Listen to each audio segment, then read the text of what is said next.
শনিবার 14 মার্চ সন্ধ্যায় কুমিল্লা নগরীর ঢুলিপাড়া ফান টাউনে মানব কল্যাণে নিবেদিত সংগঠন বিবেকের ষষ্ঠ প্রতিষ্ঠা বার্ষিক উপলক্ষে আয়োজিত ইফতার ও দোয়া মাহফিলে প্রধান অতিথির বক্তব্যে মন্ত্রী বলেন, আমাদের প্রিয় কুমিল্লা ভৌগোলিক, অর্থনৈতিক, শিক্ষা ও যোগাযোগের দিক থেকে অত্যন্ত গুরুত্বপূর্ণ একটি জেলা।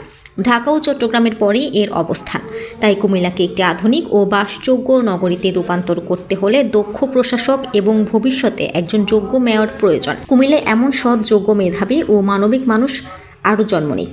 করোনা ভাইরাস মহামারীর সময় টিপুর মানবিক ভূমিকার কথা উল্লেখ করে মন্ত্রী বলেন, মহামারীর সেই কঠিন সময়ে যখন অনেকেই অসহায় হয়ে পড়েছিল, তখন মানুষের পাশে দাঁড়াতে অনেকেই ভয় পেয়েছিল, কিন্তু টিপু এবং তার প্রতিষ্ঠিত সংগঠন বিবেক মানুষের পাশে দাঁড়িয়েছিল ফেরেস্তার মতো। জীবন ঝুঁকির মধ্যেও তারা মানুষের সেবা করেছে। অনুষ্ঠানে কুমিল্লা 5 বুড়িচং ব্রাহ্মণপাড়া আসনের সংসদ সদস্য জসিমউদ্দিন সহ বিভিন্ন রাজনৈতিক দলের নেতৃবৃন্দ, সুশীল সমাজের প্রতিনিধিরা, সাংবাদিক এবং বিভিন্ন শ্রেণী পেশার মানুষ উপস্থিত ছিলেন।